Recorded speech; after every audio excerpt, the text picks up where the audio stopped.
Hello students, जैसा कि आप सभी को पता है कि हम कौन सा टॉपिक कर रहे हैं, रिडम्पशन ऑफ डिवेंचर।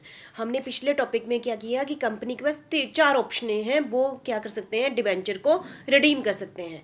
जैसा कि आप सभी को पता है, इशू के टाइम पैसा आ गया, रिडम्पशन के टाइम पैसा चला गया। तो जब हमने पैसे की पेमेंट करनी है, ठीक है, डिवेंचर अकाउंट को डेबिट करना है to debenture holder account debit to bank account, ये तो एंड की एंट्री होगी ना।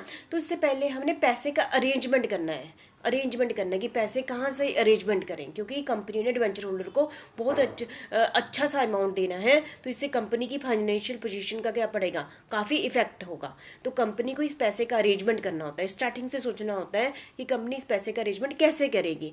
तो उस टॉपिक को हम क्या कहते हैं, सोर्स ऑफ फाइनेंस, कि जो कंपनी ने डिवेंचर होल्डर का पैसा वापस करना है तो उसका सोर्स क्या होगा। ठीक है, कि कंपनी ने अपनी एफडी तुड़ानी है, कंपनी ने अपनी प्रॉपर्टी बेचनी है, या कंपनी ने अपने प्रॉफिट में से पैसा निकालना है, क्या करे कंपनी। जैसे आपने होता ना कि बैंक का लोन वापस करना है, तो आप क्या करोगे कि हर साल थोड़ा थोड़ा पैसा जोड़ते रहे तो उसको तब एंड में पेमेंट करनी है, या फिर क्या करोगे, अपनी कोई प्रॉपर्टी बेच दोगे, क्या करना है। तो उसको, उस अरेंजमेंट को हम क्या कहते हैं, सोर्स ऑफ फाइनेंस। तो आई इस वीडियो में मैं आपके साथ, बल्कि नेक्स्ट वीडियो में भी, कुछ वीडियो में पैसे का अरेंजमेंट क्या करना है, कैसे करना है, उसी को ही मैं आपके साथ डिस्कस करूँगी। ठीक है, source of finance for the redemption of debenture. हमारे पास यहाँ पर तीन टॉपिक हैं कि हमने यहाँ से पैसे का अरेंजमेंट करना होता है, जो हमने डिवेंचर होल्डर को रिडम्पशन के टाइम पैसा देना होता है। ठीक है, पहला है हमारा redemption of debenture from the proceed of fresh issue और शेयर ऑफ डिवेंचर। मतलब कि यहाँ कहने का मतलब है कि जैसे कि मैंने बाई चांस डिवेंचर होल्डर का 5 लाख रुपए वापस करना है, ठीक है, 5वां साल आ गया, तो कंपनी कहती है कि मैं कंपनी के अंदर से पैसा निकालती हूँ, 5 लाख देती हूँ, तो कंपनी की फाइनेंशियल पोजीशन पर इफेक्ट पड़ता है। तो कंपनी कहती है मैं बाहर से पैसे का अरेंजमेंट करूँ और उनको दे दूँ। जैसे कि आपने एक बैंक से लोन लिया 5 साल के लिए, और 5वें साल आप बैंक का लोन कैसे चुकाते हो, एक और लोन ले लेते हो 5-6 लाख का। तो पहले वाला लोन चुका देते हो तो दूसरा लोन एग्जिस्ट में आ जाता है ना। तो आपने अंदर से तो कुछ भी नहीं निकाला, है ना। ऐसे ही कंपनी कहती है कि 5वां साल आ गया, अब डिवेंचर होल्डर के पैसे वापस करना है, तो कंपनी क्या करती है, नए शेयर या नए डिवेंचर इशू कर देती है। तो bank account debit to share capital account हो जाता है, या फिर bank account debit to debenture हो गया। तो कंपनी के पास पैसा आ गया ना, बस। तो कंपनी ने इसी पैसे से जो पुराने वाले डिवेंचर है वो क्या कर देने हैं, रिडीम कर देने, उनको पैसा दे देना है। तो हमारा क्या सोर्स ऑफ फाइनेंस हुआ, नए शेयर इशू करके पैसा का अरेंजमेंट करना। ठीक है, दूसरा है redemption of debenture out of capital. Capital मतलब प्रॉफिट में से पैसा मतलब निकालो, ठीक है। कंपनी की जैसे कैपिटल का मतलब जैसे आपकी प्रॉपर्टी होगी ना घर की, तो उसमें से बैंक लोन चुका दो। ऐसे ही कंपनी आउट ऑफ कैपिटल में से डिवेंचर का पैसा वापस कर सकती है, लेकिन यहाँ पर आउट ऑफ 100% नहीं कर सकती कंपनी, उसको सिर्फ 25% अरेंजमेंट अपने प्रॉफिट में से करना होता है। बाकी मैक्सिमम 75% ही कर सकती है आउट ऑफ कैपिटल में। डिटेल में बाद में बताते हैं आपको। Redemption of debenture out of profit मतलब कि कंपनी क्या करती है, हर साल अपने जो प्रॉफिट होते हैं ना, उसमें से पैसा निकालती रहती है, ठीक है। और जब रिडम्पशन का 5वां साल आता है तो इकट्ठा पैसा, प्रॉफिट जो इकट्ठा किया होता है, या रिजर्व बनाए हुए होते हैं, या फिर बाहर किसी एफडी बना लेती है हर साल। जैसे तो ना, एक जैसे 5 लाख रुपया देना है तो हर साल 1-1 लाख की एफडी बनाती रहती है, 5वें साल मेच्योर होके डिवेंचर होल्डर का पैसा क्या कर देती है, वापस कर देती है। ऐसे मैंने बनाई एग्जाम्पल कि मतलब कि अरेंजमेंट करती है, अपने प्रॉफिट में से पैसे रख लेती है, तो डिवेंचर होल्डर का पैसा वापस कर सकती है। तो मतलब कि इस स्लाइड का मतलब क्या है, पैसे का अरेंजमेंट कहाँ से कर सकती है, नए शेयर इशू करके, अपनी कैपिटल में से पैसा निकाल कर, और प्रॉफिट में से पैसा निकाल कर डिवेंचर होल्डर का पैसा वापस किया जाता है। ये तो हमारे पास 3 सोर्स हैं, किसके लिए, रिडम्पशन ऑफ डिवेंचर के लिए, पैसे के अरेंजमेंट करने के। तो पहला हम फिर से डिटेल में कर लेते हैं, redemption of debenture from the proceed of fresh issue of share और डिवेंचर। तो कंपनी क्या करती है कि कंपनी में इशू न्यू इक्विटी शेयर, नए इक्विटी शेयर इशू कर देती है, प्रेफरेंस शेयर कर देती है, डिवेंचर कर लेती है, तो पैसा आ जाता है कंपनी के पास, ठीक है। तो ओल्ड डिवेंचर को क्या कर देती है, रिडीम कर देती है। सिंपल मेथड है। तो जब पैसे का अरेंजमेंट की, मैं आपको बीच की एंट्री ही आज बता रही हूँ, इसके बीच में मतलब रिडम्पशन की एंट्री तो मैंने बता दी आपको, इशू की एंट्री आपको आती है, तो बीच की एंट्री, पैसे अरेंजमेंट करने की एंट्री क्या होगी कि नए शेयर इशू की है, bank account debit to share capital account, ये आपको आती ही है ना। मतलब कि पैसे का अरेंजमेंट कैसे किया, नए शेयर या डिवेंचर इशू करके कर दिया। ये एंट्री कहाँ पर लिखेंगे, जब आपको पूरा न्यूमेरिकल आ जाएगा। एक तो इशू की एंट्री आ गई, फिर 5वें साल क्या करोगे, सोर्स की एंट्री, फिर तीसरी एंट्री क्या होती है, रिडम्पशन की एंट्री।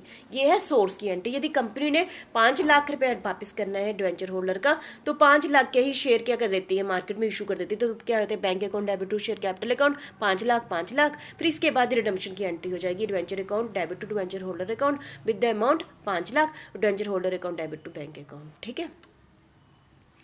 दूसरा मेथड है हमारा, company redemption of debenture out of capital में से करती है। कब कैसे करती है, आउट ऑफ कैपिटल से। जैसे कि कंपनी प्रॉफिट में से नहीं, पहले कंपनी ना कोई भी फ्रेश शेयर और डिवेंचर इशू नहीं करती है, और ना ही प्रॉफिट में से पैसा हर साल निकाल के रखती है, मतलब कि सीधा ही डिवेंचर होल्डर को पैसा दे देती है। तो उसको हम क्या कहते हैं, redemption of debenture out of capital कहते हैं। According to section 71 of Indian company act 2013 के अकॉर्डिंग कंपनी सारा का सारा आउट ऑफ कैपिटल में से नहीं कर सकती है। ये ध्यान रखना, कौन से सेक्शन 71 के अकॉर्डिंग कंपनी को जब भी रिडम्पशन ऑफ डिवेंचर करने हैं, ये रूल बना हुआ है, उसको 25% पैसे का अरेंजमेंट कहाँ से करना है, प्रॉफिट में से करना है बाकी वो कहाँ जहाँ मर्जी से करें, चाहे वो नए शेयर इशू करके या कैपिटल में से करें, मतलब कि 25% करना ही करना है। तो इसका मतलब क्या हुआ, कंपनी 100% पैसे का अरेंजमेंट कैपिटल में से नहीं कर सकती। मैक्सिमम कंपनी पैसे का अरेंजमेंट आउट ऑफ कैपिटल में से कितना कर सकती है, 75%, और 25% तो रूल बना ही हुआ है कि प्रॉफिट में से निकालना है। ठीक है। तो दूसरा टॉपिक भी आपका हो गया, जब कंपनी आउट ऑफ कैपिटल के लिए करती है तो इसकी कोई एंट्री नहीं होती है, सोर्स की एंट्री नहीं होती। ध्यान रखना, redemption of debenture out of capital में से करती है तो इसकी सोर्स की एंट्री नहीं होती है। ठीक है। और इसका पर ये हाँ, यदि ये 25% जो निकाल रहे हैं हम प्रॉफिट में से, उसकी एंट्री जरूर होगी। ठीक है। थर्ड है हमारा, जब हम redemption of debenture out of profit करते हैं, क्योंकि ये बहुत ही लॉन्ग टॉपिक है तो इस वीडियो में मैंने आपको बस शॉर्टकट बताना है, बाकी इसके लिए अलग से वीडियो बनाऊंगी कि redemption of debenture out of profit. ठीक है, कैसे करते हैं कि company the amount to be paid is charge from the statement of profit and loss account for the year, मतलब कि हर साल, जैसे कि 5 साल के लिए हमने डिवेंचर इशू किए हैं ना, हर साल 5 साल लगातार हम प्रॉफिट एंड लॉस अकाउंट में से पैसा निकालते रहते हैं। और 100% अमाउंट कहाँ से निकाला है, statement of profit and loss account में से निकाला है। तो वहाँ पर क्या एंट्री लिखेंगे ना, कोई पैसे का अरेंजमेंट तो उसकी नई एंट्री बना देंगे, कुछ मतलब किस में डालें, पैसे का रखना है तो क्या करेंगे, profit and loss account debit, आपको पता ही है, टू डिवेंचर रिडम्पशन, नाम ही लिख दिया से, डिवेंचर को रिडम्पशन करने के लिए क्या बना दिया, रिजर्व अकाउंट बना दिया। रिजर्व नहीं बनाते, जैसे आपको बताया जनरल रिजर्व होते हैं, रिजर्व फंड होते हैं, कंपनी अपने पास ही रखती है ना, ऐसे ही कंपनी क्या करती है, प्रॉफिट एंड लॉस अकाउंट में एक अलग से प्रॉफिट में ट्रांसफर कर देती है, ताकि इस पैसे का अरेंजमेंट हमने कहाँ से करना है, डिवेंचर को रिडीम करने के लिए करना है। तो हमने वहाँ पर जो प्रॉफिट एंड लॉस अकाउंट हमारे बनाया होता है ना, वहाँ पर लिख देते हैं हम to debenture redemption reserve account में डाल देते हैं। डिवेंचर रिडम्पशन रिजर्व अकाउंट किस प्रॉफिट में से बनाया जाता है, जो डिविडेंड के लिए प्रॉफिट रखा होता है। आपको पता ही है डिविडेंड के लिए मैंने आपको प्रेफरेंस शेयर में बताए थे ना 8 point, general reserve fund, dividend equalisation fund, sinking fund, है ना, 8 पॉइंट बताए थे। वो वाला प्रॉफिट से हम क्या दे सकते हैं, डिविडेंड दे सकते हैं। तो जो पैसा हमने डिविडेंड के लिए रखा होता है, उसी पैसे में से ही हम क्या बनाते हैं, डिवेंचर रिडम्पशन रिजर्व बनाते हैं। ठीक है। और इससे कंपनी की, क्योंकि जो डिविडेंड के लिए रखा है वही डिवेंचर रिडम्पशन रिजर्व उसी में से बना दिया, तो कंपनी की जो फाइनेंशियल वर्किंग कैपिटल पर कोई भी इफेक्ट नहीं पड़ता है। ठीक है, ये आप समझ गए। कंपनी जब 100%, अब ये इस पैराग्राफ से आप क्या समझे कि कंपनी ने रिडम्पशन से पहले 100% पैसा कहाँ से किस अकाउंट में डाल देना है, प्रॉफिट एंड लॉस अकाउंट में, डिवेंचर रिडम्पशन रिजर्व अकाउंट में डाल देना है। और दूसरी पॉइंट आपने क्या इस पैराग्राफ से सीखा कि ये पैसे का अरेंजमेंट कहाँ से करना है, वो पैसा जो किसके लिए रखा हुआ था, डिविडेंड देने के लिए रखा हुआ। अब जब डिविडेंड में से ये बना दिया उस पैसे का, तो डिविडेंड क्या हो जाएगा, कम हो जाएगा, लेकिन कंपनी की बाकी पोजीशन पर तो कोई इफेक्ट नहीं पड़ा ना। ठीक है। और this rule 18(7)(c) company rule 2014 क्या कहता है, कंपनी को 30 अप्रैल हर साल की, ईच ईयर की 30 अप्रैल समझते ना, हर साल की 30 अप्रैल से पहले एट लीस्ट हर साल 15% of the amount debenture to be redeem during the year ending 31 March of the next year. ठीक है।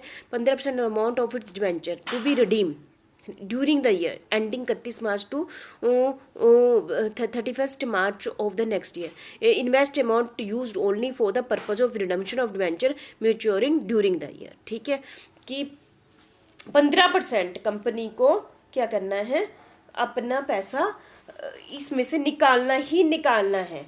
ठीक है, मतलब कि डिवेंचर रिडम्पशन रिजर्व में पैसे डालने ही डालने हैं 15%। ठीक है। आगे आगे हमारे इसी टॉपिक के ही क्या है, दो अल्टरनेटिव है जो पैसे का अरेंजमेंट आउट ऑफ प्रॉफिट के, ये मैं टॉपिक ही अभी आउट ऑफ प्रॉफिट ही कर रही हूँ। आउट ऑफ प्रॉफिट के दो मेथड है, या तो two alternative for investment saved और retain earning, retain profit invest in own business और by creating debenture redemption reserve. जैसे कि आपको पता है कि debenture redemption reserve profit and loss account में बनाया, और कंपनी वो पैसा कहाँ रखती है, अपनी ही कंपनी में रखती है, ठीक है। और दूसरा है कंपनी जो प्रॉफिट हमने हर साल निकालते हैं बाहर इन्वेस्टमेंट कर देती है। जैसे आपने सुना है सिंकिंग फंड, इंश्योरेंस फंड। मतलब कि यदि 5वें साल कंपनी ने डिवेंचर होल्डर का पैसा वापस करना है तो पहली ऑप्शन क्या है, तो कंपनी क्या करती है कि अब हर साल डिवेंचर रिडम्पशन रिजर्व में पैसा क्या करती है, डालती रहती है, और वो पैसा कहाँ रहता है, कंपनी के अंदर ही रहता है, ठीक है। दूसरी ऑप्शन क्या होती है, हर साल 1-1 लाख रुपया एफडी बना लेती है, जैसे कि बनाता है कि कहीं इन्वेस्टमेंट करती है, ठीक है, उस पर इंटरेस्ट भी मिलता रहेगा, जैसे सिंकिंग फंड है। दूसरी ऑप्शन क्या होती है, कंपनी ने इंश्योरेंस पॉलिसी ले ली, 5वें साल कंपनी को वो इन्वेस्टमेंट बेच दी, कंपनी के पास पैसा आ जाता है और डिवेंचर होल्डर का पैसा क्या कर देती है, वापस कर देती है। तो दो मेथड हो गए हमारे, क्या पैसा, जो यही टॉपिक है हमारा, जब कंपनी प्रॉफिट में से पैसे का अरेंजमेंट करती है। Thank you very much. मैंने आपको क्या बताया, कंपनी ने पैसे का अरेंजमेंट करना है जब डिवेंचर को रिडीम करना है, तो इसके पास हमारे पास क्या मेथड थे कि नए शेयर इशू करके या डिवेंचर इशू करके पैसे आ जाए, या फिर कंपनी आउट ऑफ कैपिटल में से पैसे का अरेंजमेंट कर ले। पर कंपनी 100% कैपिटल में से नहीं कर सकती, उसको मिनिमम 25% प्रॉफिट में से पैसे का अरेंजमेंट करना होगा, ठीक है। और तीसरा हमारा टॉपिक क्या था, आउट ऑफ प्रॉफिट, कि कंपनी को पैसे का अरेंजमेंट कहाँ से करना है, प्रॉफिट में से करना है, कि company profit and loss account में हर साल मिनिमम 15% तो डालना ही डालना है। तो वो कितना डालेगी, to debenture redemption reserve account, उसमें पैसा डालती रहेगी और एंड में 100% डालेगी ऐसे कर करके, और एंड में वो डिवेंचर होल्डर का पैसा क्या कर देगी, वापस कर देगी। क्योंकि आउट ऑफ प्रॉफिट है, ये थोड़ा लॉन्ग टॉपिक है, तो इसको मैं नेक्स्ट वीडियो में आपको डिटेल में यही टॉपिक, सिर्फ यही टॉपिक आपको डिटेल में बताऊंगी, जो कैसे कंपनी आउट ऑफ प्रॉफिट का अरेंजमेंट करती है। ये आपका अलग से भी लॉन्ग क्वेश्चन बन जाएगा। Thank you.